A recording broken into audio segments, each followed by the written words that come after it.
Let's see how to use prioritized optimization with matching rules. Start by navigating to All, Schedule Optimization, Intraday Optimization, and Configurations.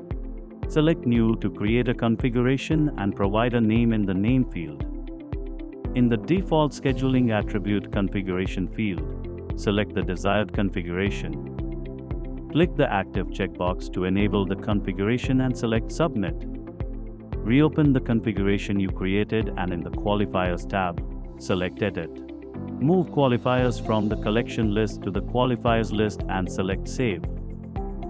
In the columns for Enable Prioritized Event Optimization and Enable the Matching Rules, change the rules from False to True.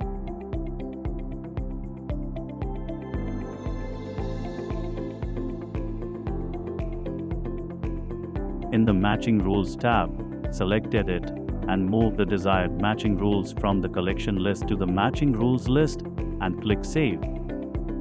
Click Update and navigate to All, Schedule Optimization, Intraday Optimization, and Event Types. Locate the event type you want to optimize with matching rules, and in the Prioritized column, change the value from False to True, and the system will apply the configured matching rules.